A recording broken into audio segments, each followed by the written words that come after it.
Welcome in, everybody. Let's get right into it. I've got a incredibly special episode for you today, guys. I am joined by Matt Charles, author of To the Brink. Matt, what's going on, buddy? Not too much, Logan. Thank you very much for having me on. I'm glad you're able to read through my book, and that it sounds like you enjoyed it, which I really appreciate that. And I'm excited to be here and have a fruitful discussion with you. Yeah, I really did enjoy it because it was, and I hate using this all the time, but it was different, right? I could tell it was uniquely your own, right? Yeah, and I do that by piecing apart the writing styles. Right? I'm one of those uber nerds that dissects everything like that, like how it's exactly presented, right? The format of the words, the character development, the flow of the story, how we get from A to B, and in my dissection of To the Brink, I found something that was pretty unique, and I attribute that to your being an author of it. So, yeah, it's a story that I really very much appreciated. Great. Well, yeah, I like to hear that. That's really one of the best things about writing a book is when somebody else reads it and enjoys it. And I think going off of what you said there, I certainly have influences, of course, from a number of different books that I've read. But one of the things when I write is really to make something that I would want to read. And so that's and every book I read, there's never the perfect book. There's always something I would change myself here and there. And so it's basically an amalgamation of different authors and styles I've read, but twisting them all to be the thing that I like the most, which again is not going to be the thing that everybody else likes the most, but that's just kind of the work I put out there. Yeah, I got you. Which kind of makes me think of a pretty good question for you, I think, is what's your key audience here? Like, who are you writing this for? A specific kind of audience, uh, or is it something for the general masses? Because it 100% could be either way. I think I'm the wrong person to try and parse that out because I'm so steeped in um, science fiction that everything else is just kind of a bore to me, right? Like I Right. can't read a good rom-com if it's not, sci-fi based. So that's completely not going to be for me. But then again, I do also enjoy some general audience stuff like the Marvel movies, Lord of the Rings, Star Wars. Yeah, it's pretty general. hmm But yeah, so was it geared toward any one particular audience demographic, or was it for the people? Yeah, that's a good question. I think as most authors, one thing we would all want is to reach as broad of an audience as possible. But I think, to your point about not, there's definitely a difference in the material there. I think this novel specifically and some of the others in the series and my writing in general is geared towards a more, I don't want to say, literary audience. I'm not necessarily targeting people, that are highly educated in a sense of English and grammar and all that. But I definitely think I'm targeting people with a bit of a higher level of comprehension in their reading and understanding. And and when I say that, I don't mean to, disparage somebody who doesn't like my book necessarily, but I don't think that my book is necessarily accessible to everyone. As you've read it, you've seen, I think I try and include some technical aspects to it, some scientific aspects, really in the hard science, not just in the sci-fi part of it. And so I would expect that somebody reading it would enjoy it if they have that appreciation of science, hardware, technology, and how that all works together. Whereas somebody may be looking for a more easier read in a sense of something that just kind of flows, like you said, like a rom-com might not really enjoy it so much because I think one thing I like, as I said, I'll try and read or write what I want to read. I like books that make me think a little, maybe make me learn something. And so I'm trying to write something that will make others think and learn. And so I think in that section, it does narrow the audience quite a bit.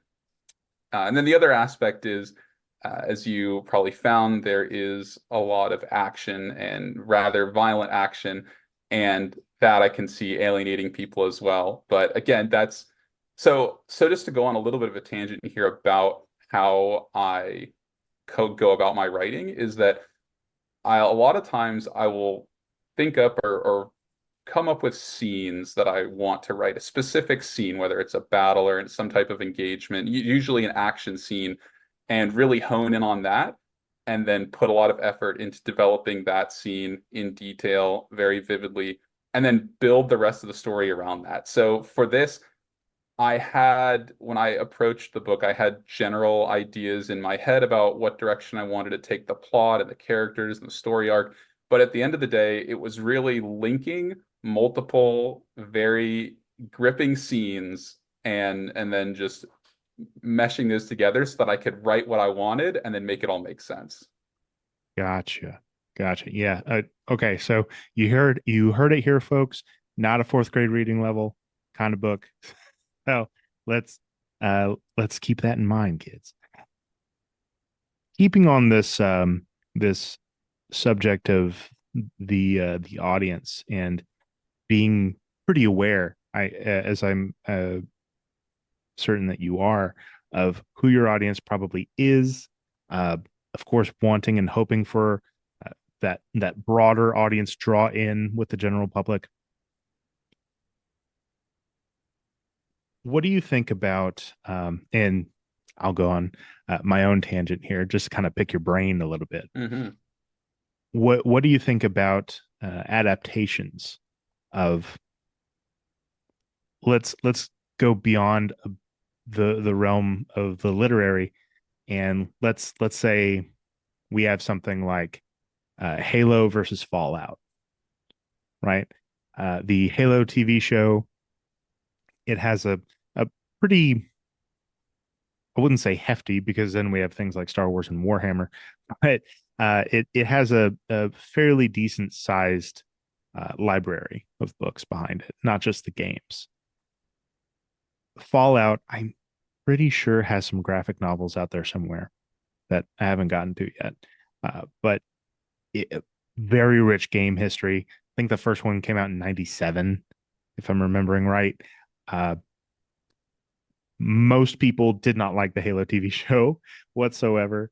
And as far as I can tell, everybody's loving Fallout. So when I tried to do that compare and contrast between the two, a lot of it came down to the writers and the showrunners really understanding their audience, what they wanted to see, um, if they were going to stray away from it, what might those consequences be?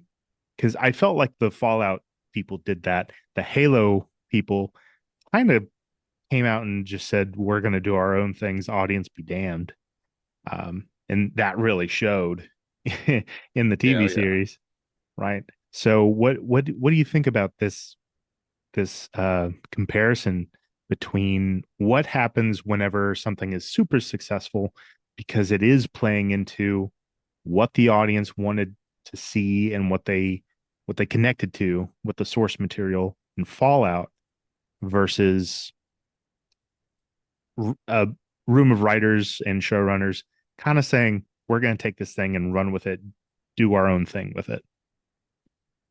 Yeah, that I like the that analysis you're putting out there. And just to preface this, I have been a big Halo fan. I still do play Halo from time to time on the Master Chief Collection, and so and also familiar with Fallout.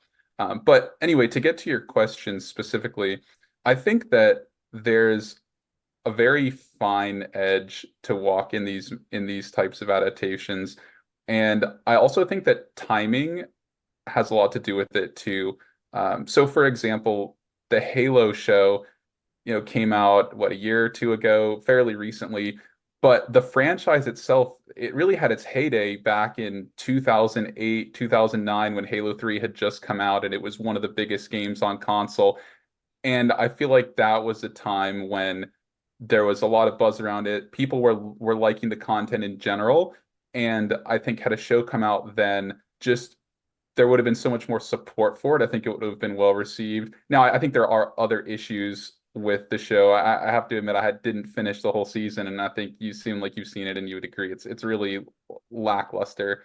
And I think part of that is maybe just because since they waited so long, now there's not that same following, probably not that same budget, and the people. I think part of it too is you're probably familiar with the handoff from the studios. Bungie to 343 really took the game in a different direction. And I think that the direction of the game can be, reflected in that as well, where, you're talking about giving the fans what they want versus taking things in the direction that the developers or the creators or the animators want. And I think that if you look at other examples, people will complain sometimes about iterations of a movie or a game or a show being sort of stale and the same. And so I think there's obviously a drive to innovate a little bit each time.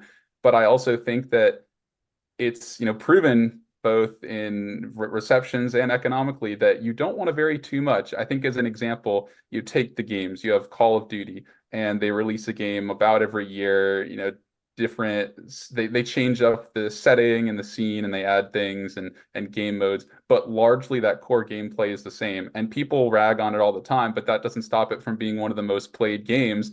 And I think there's a reason, because the people like it. And when you're having fun with something, you don't really want to change it too much. And I think that if back to Fallout, so the Fallout games, they've actually changed quite a bit, but there's also such a large spread there. And I think that universe is very rich. And I think we've also seen that some things that the Fallout team has produced have kind of flopped. They've had a few of their games that really weren't well received at all. And I think that when they get back to just the core of what people like about Fallout, the numbers speak for themselves. The content's great, people like it. And so I think the key is a trickle of innovation as you move on, but don't take these drastic directional changes. And I think when you're reading books, you see the same thing, both shows and books. I think there's a lot of instances I've found in my own consumption of these media where you say you read a book and you really like the first book, you read the sequel. I think a lot of times the sequel is even better than the original, and I think a lot of times an author kind of feels that pressure to keep, making better content. Trilogies are great, but then there are a lot of times when you start getting to the fourth or the fifth or the sixth book, or maybe the season in the show, and you can tell that the creator felt a need to keep innovating and keep trying new things, but now they're moving away from what that core product was, the reason you were watching or reading to begin with. And I think there's that danger where sometimes, for one thing, to take the old Batman quote, sometimes you either die the hero or live long enough to Mm. see yourself become the villain. I think there is such a thing as just cutting it off. Sometimes you just you write a trilogy, it's good, move on to a new thing, right? You make a show, had a couple good seasons, people love it. All right, you wrap it up. No need to keep pressing it. And so I think that's another thing I see a lot, is that too much change is usually not a good thing when you mess with the core product. I couldn't agree more. I think it definitely branches off into beating a dead horse. Like a horse that was perfectly healthy and thriving and alive and just fine how it was. And then a studio comes along and just smashes it to pieces Right. and just doesn't relent. Um, a lot of let's say the fan base of the Star Wars franchise very much felt that way with Disney's acquisition of it. They, for the most part, think that there's a small core of things that have been done well, but that might be the exception and not the rule. And I think that has caused a fair amount of fatigue when those same fans, because it's not different people, right? People that like Star Wars, they probably like Halo. They probably Right. are watching Lord of the Rings. They're probably, going to be invested in the Warhammer show that Amazon's making with Henry Cavill.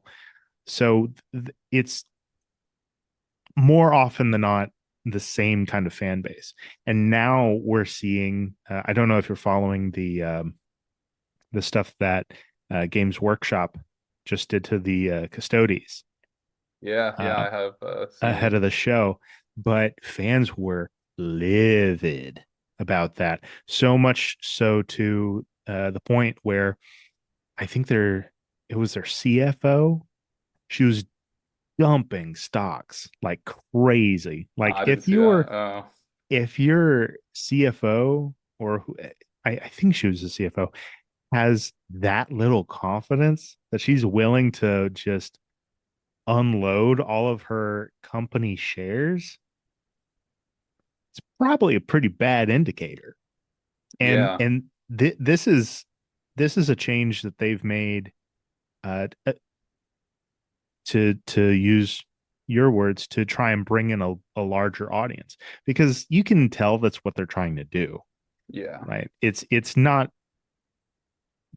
their heart's in the right place, but they it, it's really weird to say that they don't seem to understand their own product, right? Or understand who their fans are, or that they shouldn't mess with lore like this when they're the ones that made it. So there has to be some sort of division of thought here between the people actually creating things and the people making the business decisions, right? So again, all of these fans are seeing things like that, um, like the Rings of Power, just dumpster fire that it right. was. But it was that way because Amazon doesn't have the rights to the Silmarillion and the codexes or whatever they're called. All of these different history books, basically, um, that explain the first and second and third ages in great detail. So all of these changes had to be made to the story. So I I called it Lord of the Rings adjacent. It's not. It's Mm, Tolkien adjacent. yeah, It's not you would never see beardless dwarves, right? The elves are less than elegant, let's say. right. Galadriel was never a fighter. She was never out there mixing it up with the orcs. Like it, she was. It, some people are in the wrong age, right? That stranger is Gandalf, Right, and yeah. he didn't show up till the third age with the rest of the history. So there are all of these really, really weird changes that studios are making to, in their eyes, try and bring in that bigger audience where it's kind of backfiring in their face. But people like me aren't understanding how they don't see that. What do you think about this? Yeah, I definitely made some similar observations as you, and I think our fan universes that we would consider ourselves a part of overlap quite a bit. And to address things like the Warhammer and the Lord of the Rings and these franchises, I think that you were really right on when you mentioned this separation between the business and the product of these people who build the universe, build the lore, maybe design the actual art behind it, the plastic figurines if it's Warhammer versus these people at the top who are in it for the money. And I think that's, it's perhaps just an inevitable side effect of capitalism. But when a franchise grows too big, then people start in that business. They have to bring in people from outside who weren't maybe there in the beginning, who weren't there to grow it, who weren't ever part of the creative vision, who are just there to optimize. And their operations often entail expansion. They just want to expand, keep making money, and then yeah, you kind of outpace your own fan base. And I think that what you see are exactly what we're getting. It's these seemingly out of touch decisions, and you yourself, you're saying you wonder how could they not understand this? And I think it's because these, I suspect, I mean, I don't personally know these top, these chief officers and whoever it is making these decisions, but you just have to suspect they aren't fans of these products. They don't play these games, read these books, watch these movies and shows. They're just in the world of finance, in the world of business, and nothing wrong with that, but I think that's there's not really the overlap there for them to then understand what the people, the people being the fans, want to see from these products, these franchises. And I think to kind of riff on that a bit and get into some specifics. So like in Star Wars, I think when Disney took over, I think everybody kind of suspected, a this is maybe going to take things in a direction we don't want. But I remember when I think one of the first decisions that Disney did was to sort of cross out all the expanded universe that had already been created by people. And that I think wasn't even like that was kind of a communal effort. You have authors just kind of chipping in who it's not like it was George Lucas writing everything himself. It was just a kind of a collaborative effort. And there was a lot of really great work from that. I'd read quite a bit of the expanded universe fiction. And it seemed like a strange decision to me because what I thought they could have done is just take all these books that are out here, and if you want shows, there's your material. Boom. Like, and it seems like a no-brainer, but instead they slashed it. They said, okay, this is all no longer canon. Now, it's it's just the one company saying that. In our hearts, we can believe, the stories of Darth Bane and Darth Plagueis and all these other great characters from before the movies. But at the same time, you just have to wonder why they felt the need to come up with their complete own storylines that are, as we're seeing, not really well received when there were books that are well received that they could have easily just turned into, the media, and kind of had the money would have printed itself with a name like Star Wars. Yeah, and Star Wars was my my first memories of as a child, as a human being, are watching Star Wars. Right, it's the thing I grew up with. It's I made that's what I made my home movies about was All Star right. Wars. Right, there was a special edition VHS box set that in the VHS tapes in the box that came in had this gold material on it. Right, I think the first special edition set came out in silver. The one we got that came out later uh, came out in gold. And what each of the three original trilogy movies had before the movie was an interview with George Lucas and Leonard Maltin. And that interview is what I would make home movies with my dad about as a kid, right? I was like, all right, I'll be Lucas, you be Maltin. And so I say this to just iterate how much I grew up in Star Wars. So I read 98% of the EU novels. I have them in my house, much to my wife's chagrin, right? Um, and to your point of, well, why not just use all of these books? We had the Bad Batch, right? Disney Star Wars release of the Bad Batch is a story about these special ops clones, their stint in the Empire, their life transitioning, to the Imperial era. Well, we had like these Republic Commando novels written by Karen Travis. They're some of my most favorite books ever. It's about these clone commandos.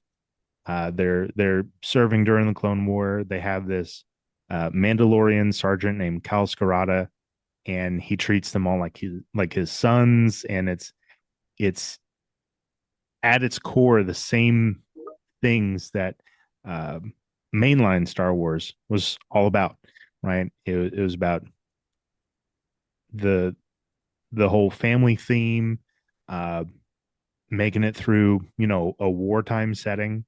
It's about found family versus blood family, and but they're psychopathic trained killers working for the government, right?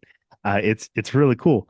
So we could have had all of that, and it goes through Order 66 at the end of the war, and we see in the last book the transition over to the Imperial era. So we could have had that. We know what that story looks like. We've had it since early 2000s.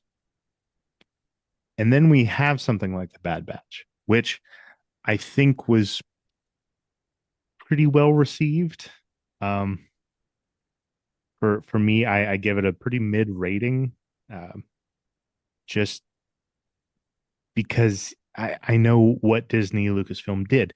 They made this show to be a transitionary launching pad for future product, Hmm. and that's such a backhanded garbage way to make a show, in my opinion, because it's basically taking the idea of the EA paywall, right, and saying, okay, well, here's what we'll do. Instead of a paywall for you to get the full experience, the full product, we'll just string you along to where instead of having to pay $45 to get Darth Vader in Battlefront 2, you now have to consistently pay uh 5, 10, 15, $20 down the line for all of the other product that is slowly tied together. And it goes back to that beating the dead horse thing, right? They just don't know when Right. to stop. What It's probably that they don't want to stop. They don't want to stop bilking us out of our money, right?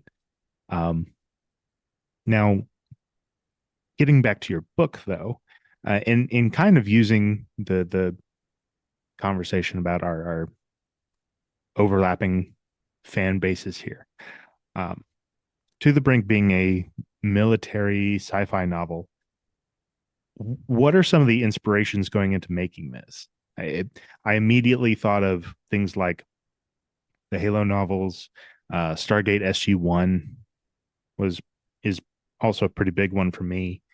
Um, just bits and pieces here and there.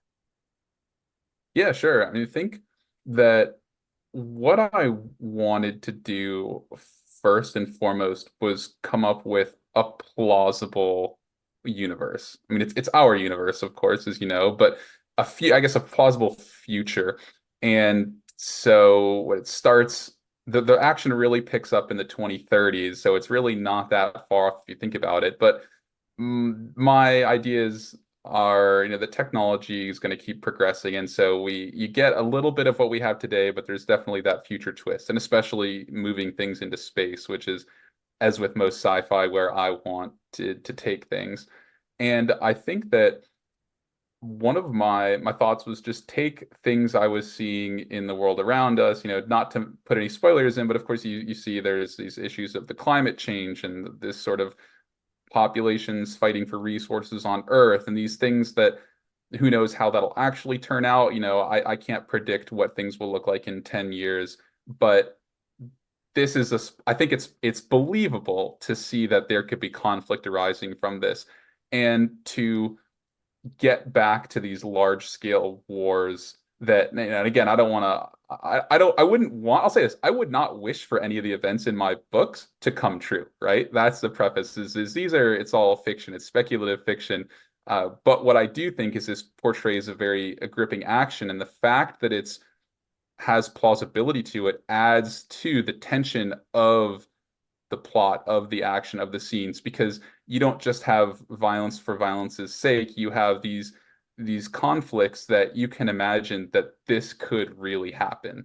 Um, and I think that's one of the parts with getting into the sci-fi that actually made me want to write. Because as I said, I wanted to take these elements that I'd seen and put them into something that made sense to me.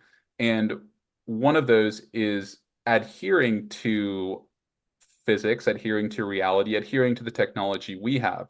And so I'll say this, like To the Brink is the launching point. And so there's a trilogy out for it. The other two books, To the Hilt and To the Stars, progress that timeline. And in terms of the actual genres, I'd say To the Brink is a mix of, yeah, military, more so a military thriller than sci-fi, but definitely, as you've seen, there's very science fiction elements to it. To the Hilt progresses it into 2040. You get a lot more of this new technology, a lot more in space, which is what, was really getting me excited about writing. And so that is really shifting things fully over into the science fiction realm, while still very rooted in these militaristic conflicts. Whereas To the Stars takes things, as the name implies, really out there. And that's full on hard science fiction. And which was kind of my end goal, is getting into a realm where I'm writing about these spacefaring adventures, but keeping it grounded in reality, which is very difficult, especially, I mean, if there's, I think if you read real hard science fiction, there's it's hard to make it exciting, which I found in reading it, which is what I wanted to try and do. I wanted to try and take this very physics-based, empirically driven take on what actual space combat warfare in the future would look like, but keep it so it's not boring. Because I've read some hard science fiction, while I enjoyed it at some level, I mean, part of that is because my background is in studying physics. I'm kind of used to that more, sciencey, boring side of things, and so it didn't bother me as much. But I definitely would feel some of the books dragging on as I'm, just reading through. Oh, this is interesting what they're talking about with these technologies, but like, where's the action? I'm here for the action, right? And one of the things that, just to kind of dwell on that a bit more, that's been really difficult is the space travel aspect of things and keeping that grounded in reality. I think most sci-fi inevitably comes up with their sort of, I don't want to say it's a gimmick necessarily. I mean, they're cool things, but like, there's that one trick, that one piece of tech that unlocks faster than light travel, or, unlimited energy, or something that makes the world flow. And then it turns it into more of just taking the world, like the Earth as we know it, and just pasting the galaxy across that, where going from one planet to another is kind of just the equivalent of going from one continent to another, or maybe even one country to another. Whereas the reality for us now, and I think for the very foreseeable future, unless we have some radical discovery that nobody could really foresee, is that going in between, these interstellar travel is just insanely difficult. And I really looked into, part of this was things I've studied in school, but also actually just my own research of trying to find how feasible really is it that we would get faster than light travel. And I don't, you can stop me if I'm getting into too many scientific details here, because this could get really heavy. But I think what I want to lay out is that my approach for my books was, I want to have exciting space combat, but I don't want to break the laws of reality, which, as far as I can tell, you cannot travel faster than the speed of light, whether it's, I mean, I think everybody seems to agree that you can't brute force accelerate something faster than the speed of light, but then you've got hyperspace, warp travel, wormholes, this and that. And I know there's a lot of research being done into that, but at the end of the day, as far as I can tell, all of these things will result in a paradox, and that's unavoidable. And I appreciate that there is a lot of fiction out there where authors actually do address the idea, where they come up with a world in which somehow the paradox is avoided, just because reality kind of adjusts itself to, to accept that. But I wanted to make sure that in my writing, in my universe, it's always something that you could imagine happening. You could imagine yourself being there in your life. Not that you have to get transported, but you could say, hey, if I live another 10, 20, 50 years, I could be one of these characters. Yeah, I think, and don't ever feel like you're in danger of laying out too much scientific detail here, fictional or otherwise. Be, uh, because this is exactly the place to do it, right? I think you mentioned that you were kind of worried about doing that in your books, and you're right. Some of it is kind of damn hard to get to. It almost feels like homework, right? Like Yeah. when I read the Game of Thrones books for the first time, it definitely felt like that. But once I finally pieced together like what was actually happening, and this is like maybe a year or two before the shows, I was like, oh, well, okay, this is actually kind of wait a minute, this is War of the Roses. Hold on. And Yeah. um so yeah, I've written out some short stories on my own, and I found myself in a bit of a pickle because they are science fiction stories, and I was trying to explain too much. I was trying to explain how certain things were going to work, uh, why they worked, what was powering them, what they were going to achieve. Um, and I was like, you know what? I have to figure out exactly how to trust the audience to put two and two together instead of like, trying to teach them, because it does get Hmm. kind of preachy, at least how I felt I was writing. So but there's also that air of mystery to it, right? Like you you have to imagine what the audience might ask, right? If they read, okay, the team went through the Stargate and they popped up on the other planet. How the hell they do that? what what's going on? They just jumped through this big round circle with some water in it, and now they're on another planet. Why? How? How's that going to work? And what they do with the show is they don't just exposit vomit on you, right? They parse things out over 10 seasons. It's not just one or two Right. episodes of just nonstop exposition on the pseudoscience. It's them, it, but they're also consistently learning about how it works themselves.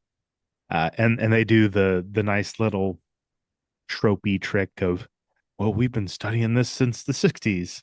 And, so there's already like a paper explaining some really rudimentary basic stuff that you don't have to sift through in a whole season of discovery. You could just flip a switch. Okay, here we go. So I think that there's an adequate absence of that in Into the Brink. I never felt like I was too bogged down with detail. Um, there's a pretty fair amount of action to kind of break you out of that, also, but it's got a lot, and it is a military. What would you even call it if it wasn't sci-fi leaning? Just a military action novel. Yeah, I think military thriller. Yeah, military thriller. I mean, one Um, way I like to view it, and not that it's so like Tom Clancy would just be the sort of household name that everybody knows, even though of course that's not even just one person's work, you know. But I'd think of it as like a Tom Clancy type of novel, but pushed 10 years into the future and take the action and double it or even triple it.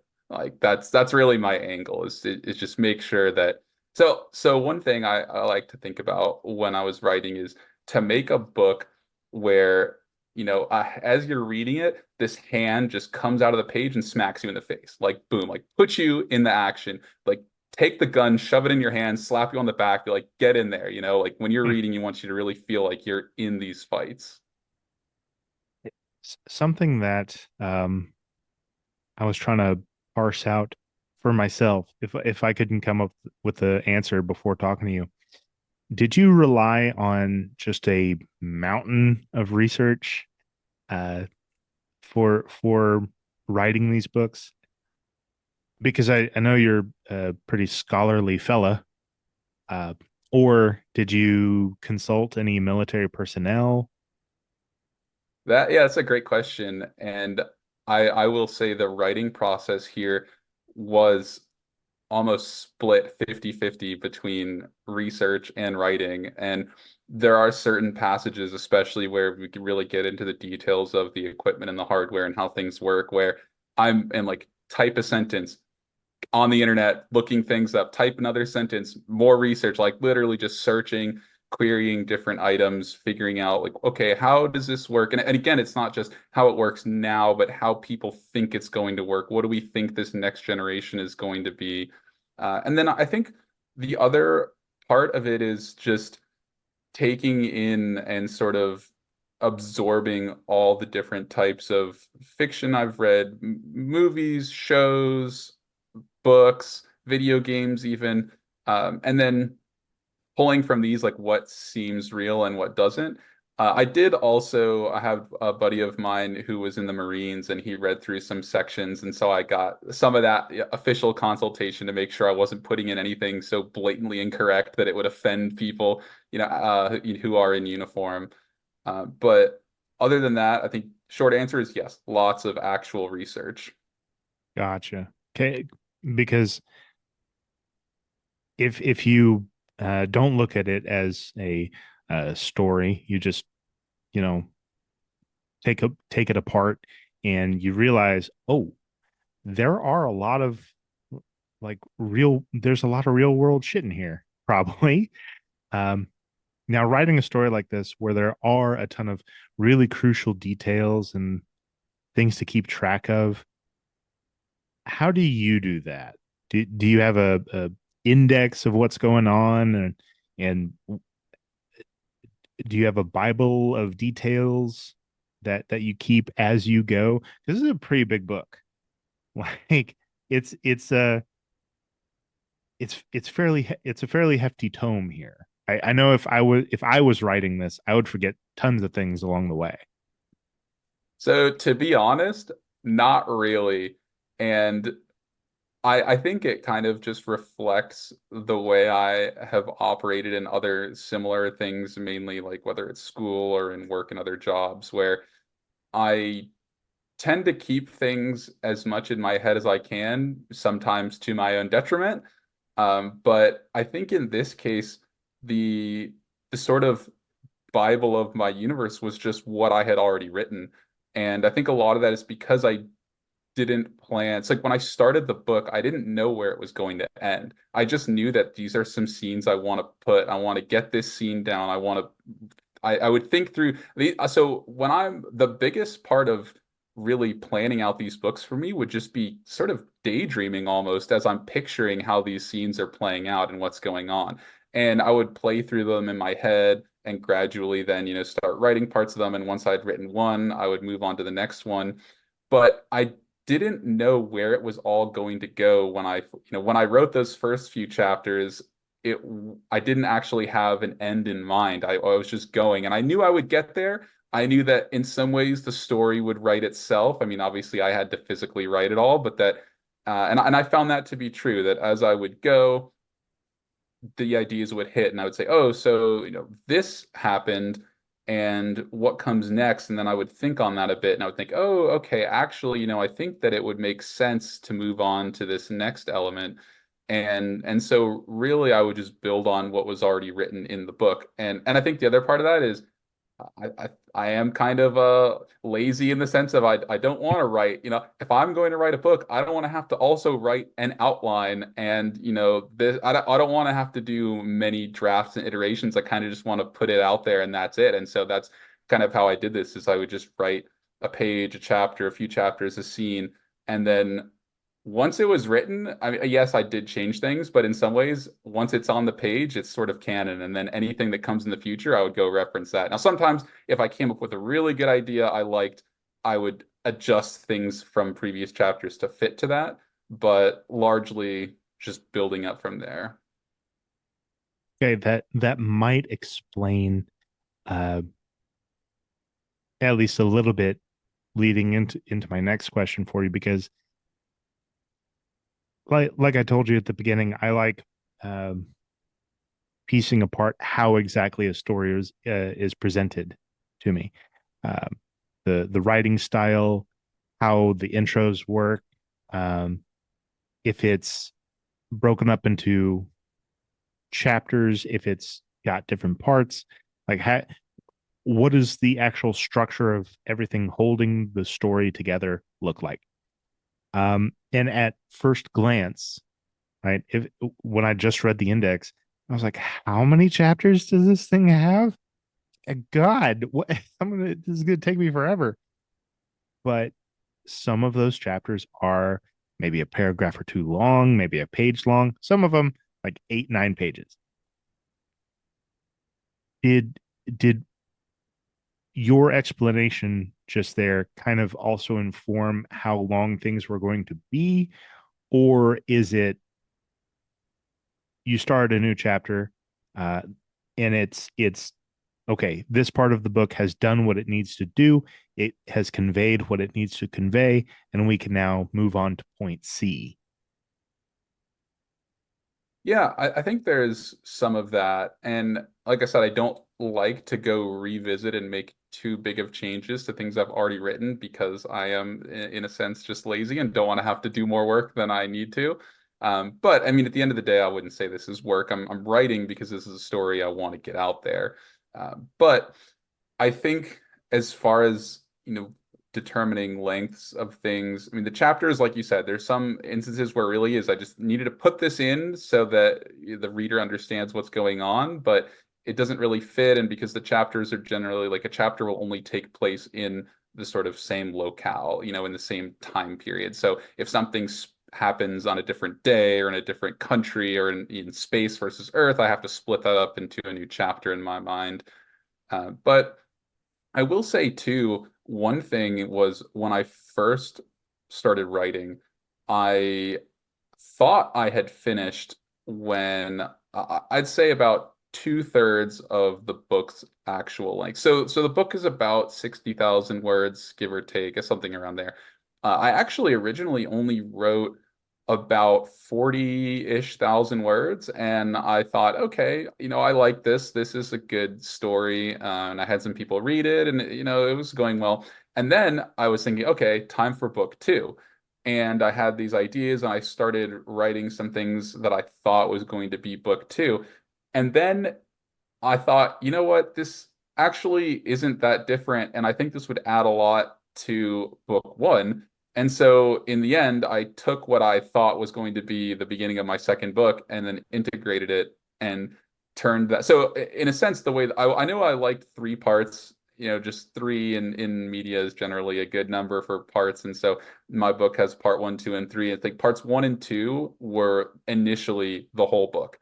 I didn't have, of course, at that time I had it divided up separately as well. And then a lot of part three, when I started, like I said, wasn't intended to be part of To the Brink originally. But then I just felt like, you know what? I think this makes a more cohesive story, and it enabled me to come to a more satisfying conclusion.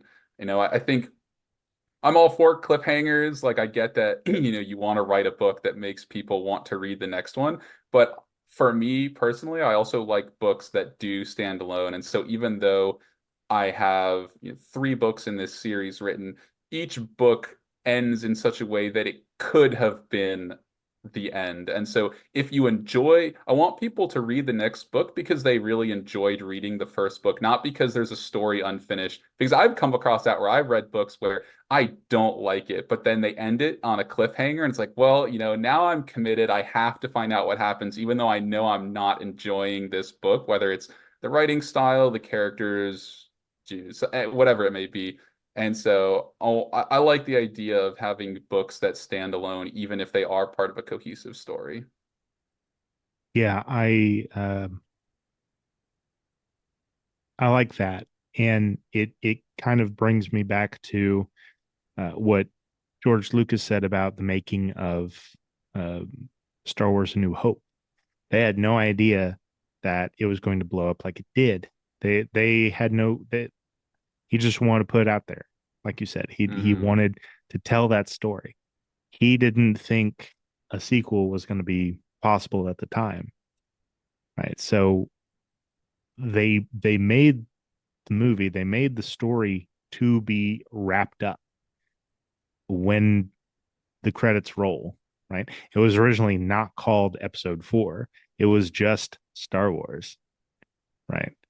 Hmm. Because that was the story of Star Wars. So I think nowadays a lot of that is very lost. I think most people writing um, books, novels, graphic novels, comic books, they're writing for shows, they're writing for movies, they're writing for streaming services. They're not writing to be fully standalone stories where if something didn't get approved, didn't get greenlit for a continuation, that it could stand on its own, right? They're Hmm. writing this with the next thing in mind, right? And doesn't always work out, right? So sometimes things get canceled or they don't get sponsored, they don't get renewed. Um, a very hurtful one for people in our community, Firefly, Mm, yeah. right? Like, oh God, why couldn't it just get another season? Dang it. Um, but that's a prime example, right? Of a really awesome story with some great characters, has a stellar star-studded cast, and the story is written in such a way that you do need a second season. They didn't wrap things up whatsoever, right? So they were counting on a season two and didn't see a cancellation coming from Fox there. Right. So I very much am of the camp that if you're going to put out a story, if you're going to write something, write it as if there is no tomorrow for that story. Write it as if those characters will never be seen again, right? Right. Yeah. Unless you have something greenlit, unless there is something in the can, there's names on signatures on paper, eh, some sort of guarantee that there will be a continuation. You write as if that's your only chance. I don't know. It might just be me. I No, might I be agree with alone in it. this forest. And I think that actually wraps back around to one of the discussions we were having earlier about the business versus, kind of staying true to the fans. And I think as fans, you never want to be in a situation where you don't have closure. But as a top business exec, you don't care about people not having closure. You just always care about making sure people want to consume what comes next. And so if you end up not being able to provide that, well, it doesn't matter because we've got something else going. But it's like this idea that you almost never want anything to be wrapped up nicely unless you're certain it's the end, because you always want to keep the door open to providing, more content that you can sell there. Yeah, 100%. Um, Unfortunately, like I said, we don't have a lot of that nowadays. But on the other hand, there is always the opportunity elsewhere, right? There's an ongoing kind of soft streaming war, right? Where Amazon will put out an absolute banger, right? And then, okay, well, Netflix has to respond somehow. And then Right. the lazy, glutted behemoth that is Disney will vomit out something to be its hat in the competitive ring. Um, so nowadays, if Firefly was canceled nowadays and it was on Disney Plus or whatever, it could 1,000% go to Amazon Prime and they would pick it up. I 100% believe the, but an issue with that, and kind of going back to uh, us wanting the old Star Wars EU novels to be made canon and to have those be the shows and movies, you run into the really real world problem of the people that portrayed these characters, they old. Yeah. Right. They're it's past their prime. Those ponies are out to pasture. Right. Because I mean Nathan Fillion is how old now? I don't think now he aged very gracefully. So did people like Marina Baccarin and Jules Slate, I think, but I mean, you wouldn't be able to get away from it. It's it's tough, especially if some of the actors are no longer with us. You know, um, Yeah. that also makes it really hard. But then I think we're going to come across this sooner rather than later. The argument for uh, either AI altered or AI generated um, characters for in real life shows, right? Like Mandalorian season 2. They they did bring in Mark Hamill, but they got another actor as well, and they de-aged and put his face on this other actor's body, and Right. so we might either get more of that or we'll get an evolution of that where, yeah, hey, that's Princess Leia. Oh, how? Carrie Fisher's gone now. How did you do this? Well, we got an actor that looked like her, and we just kind of used AI to touch up the face a bit, and bam, Carrie Fisher. Ah, okay. Well, it's a little uncomfortable. Then we get all these ethical questions of, are you kind of defacing the dead? Are you honoring or just franchising a dead actor's likeness? It's a whole bunch of gray areas. I think we're gonna run up to like a brick wall really quickly because people die, and it's very unfortunate, Hmm. especially if those are the only people you can see being these beloved characters. Agreed. Yeah. Well, I think that about does it for us, Matt. Where can people buy your books? Yeah, so Amazon is the primary marketplace for it. It's on Kindle. You can get paperbacks there as well. It's also on Kindle Unlimited, all of my works. So if you have that, you can read it for free, which is great. Well, obviously you're paying your Kindle Unlimited subscription.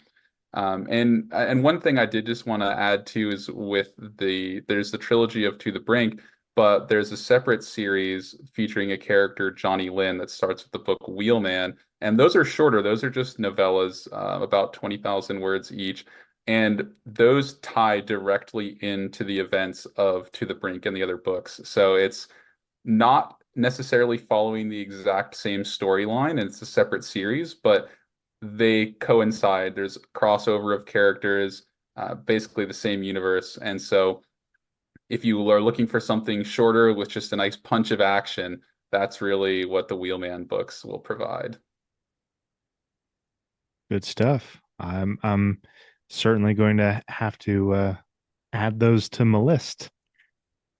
Make for some pretty good downtime reading. I'm always looking for. I am a voracious reader. I get through at least a book or two a week that are about Excellent. what is this, 430 pages. Oh yeah, it's So respectable. I have to if I want to keep talking to people like you that Fair make point. these big old books. I got to get through those suckers, man. Hmm. but there it's enthralling reads, and it makes it not feel like something that I have to do, but that I want to do. And Right. that's another reason that I wanted to talk to you about this is people like you are writing things that really make you want to keep reading. So Matt, for that, for this conversation, thank you so much, sir. I really appreciate it. Come back anytime. I feel like we could keep going Oh for yeah. just about almost anything. Uh, but that is all the time that I have today, guys. Thank you so much for tuning in. Stick around for more Sci-Fi Unchained. But for now, live long and prosper, my friends, and may the force be with us all.